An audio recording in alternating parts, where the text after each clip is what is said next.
देखिए, सरपंच एक तो पढ़ा लिखा होना चाहिए, जो गांव के विकास कर सके, जो सबको साथ लेके चले, सबका विकास करे, जो कि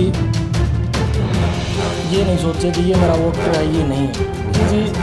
हमारा जो स्थानीय विधायक जो सरकार का न होने के कारण हमें परेशानियाँ तो मिली हैं जी। बाकी सरकार से हमें बजट तो मिला है जी, गांव में विकास काफ़ी हुए हैं जी।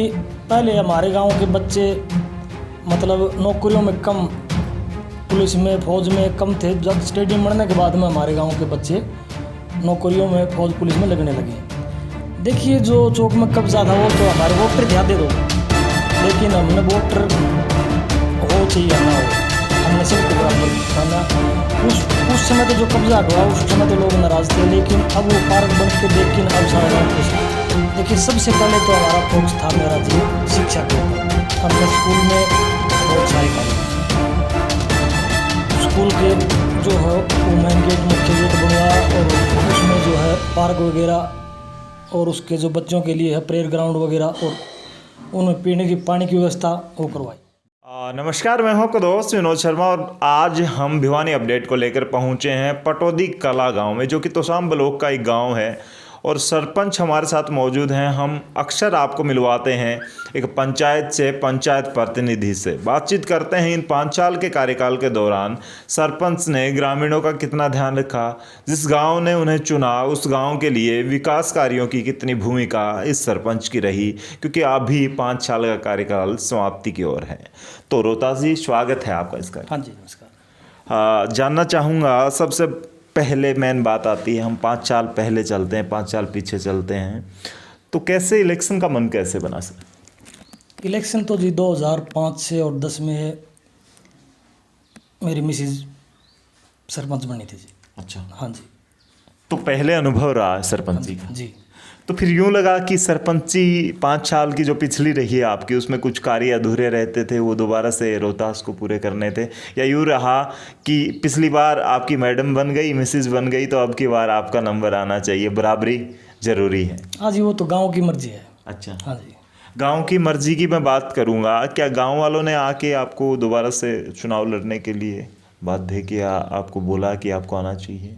गांव वाले संतुष्ट थे कार्य से, इसीलिए दोबारा बातचीत चला कर दी। अभी फिर अगर दोबारा हो चुका, तिबारा की बात करें हम, तो अब की बार क्या बातचीत चल रही है, क्योंकि इलेक्शन तो अब फिर से दोबारा आने वाले हैं? नहीं जी, अब की बार कोई मूड नहीं है जी बनने का। जी, इलेक्शन लड़ने का कोई, क्योंकि जो विकास कार्य गांव में होना चाहिए था वो रोहतास कुमार और आपकी फैमिली ने वो कार्य करवा दिए जी। तो आने वाले सरपंच के लिए मोटे कामों की बात करें तो मोटे कोई काम नहीं है, वही दोबारा से रिपेयरिंग की बात करें, गांव को मैनेज या मेंटेन रखने की बस जिम्मेवारी रहेगी उनके ऊपर। हाँ जी, मोटे काम तो गांव में हमारे चकबंदी नहीं थी, वो कार्य हो गए। और जो अनाज मंडी के लिए हमारे जो कार्य है वो प्रस्तावित है, वो भी अभी होने वाला है। बाकी गांव में गलियां और छोटे काम तो होते रहते हैं। अच्छा जी।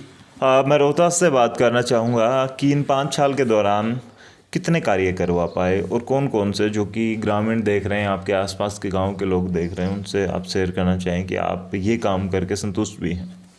देखिए, सबसे पहले तो हमारा फोकस था मेरा जी शिक्षा के ऊपर। हमने स्कूल में बहुत सारे कार्य किए हैं। स्कूल के जो है वो मेन गेट मुख्य गेट बनवाया, और उसमें जो है पार्क वगैरह, और उसके जो बच्चों के लिए है प्रेयर ग्राउंड वगैरह, और उनमें पीने की पानी की व्यवस्था वो करवाई। दूसरा हमारा कार्य, गांव में मेन चौक पर कब्जा था, वो कब्जा हटवाकर हमने उस चौक को वहाँ पर ग्राउंड बनवाया। और यही मोटे मोटे कार्य हैं जी।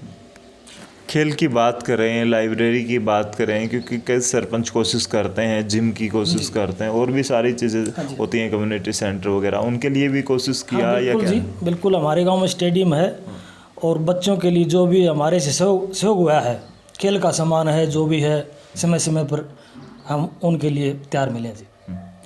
अच्छा, आपने कहा कि आपने जो कब्जा था वो छुटवाया, जिन लोगों ने वोट दिए उनमें से कोई आपका वोटर भी रहा होगा, बाद में कहीं ना कहीं मतभेद नहीं हो जाता, कहीं यूँ नहीं लगता कि मैं 5 साल चुपचाप आराम से बैठ के निकाल लूँ, किसी से द्वेष भावना या फिर आपस में किसी से बैर भाव ना रखूँ, क्योंकि जब काम करते हैं, काम करने पड़ते हैं तो लोगों को तकलीफ़ होती है। जिस धरती को, जिस ज़मीन को वो यूज़ करते आ रहे हैं काफ़ी समय से, उसको छुटवाना फिर आपस में। देखिए, जो चौक में कब्जा था वो तो हमारे वोटर थे, दे दो, लेकिन हमने वोटर हो चाहे या ना हो, हमने सबको बराबर माना। उस समय तो जो कब्जा हटवा उस समय तो लोग नाराज़ थे, लेकिन अब वो पार्क बन के देख के अब सारा गांव खुश है जी। अच्छा जी, ये बात है। अब मैं बात करूंगा, जैसे यही बात आ गई, उसके बाद बात करें हम, इलेक्शन होने के बाद एक सरपंच की जिम्मेवारी बन जाती है, गांव का मुखिया बन जाता है। और जब गांव में कोई झगड़े होते हैं तो भी यूं ही देखा जाता है कि सरपंच आएगा, पंचायत आएगी, उसको मैनेज कर लेगी, मेंटेन कर लेगी, या फिर वो सारे पुलिस थाने में पहुंचते हैं वो लोग। कैसे क्या सुलझाया आपने, कैसे क्या मध्यस्थता रखी? देखिए, कोशिश तो हमने गांव में फैसला करवाने की है। बाकी लोग गांव में वो थाने में जाके बाद में फैसला तो होता है जी, लेकिन गांव में लोग कम मानते हैं। अच्छा, हाँ जी, ये बात है। हाँ जी। हाँ, मैं बात करूँगा गांव में शिक्षा का स्तर कैसा है, ग्रामीणों में कैसी भावना है, बच्चों को किस प्रकार से आगे बढ़ाने के लिए, खेल के लिए, शिक्षा के लिए कितनी कोशिश चल रही है, और सरपंच ने क्या प्रयास किए?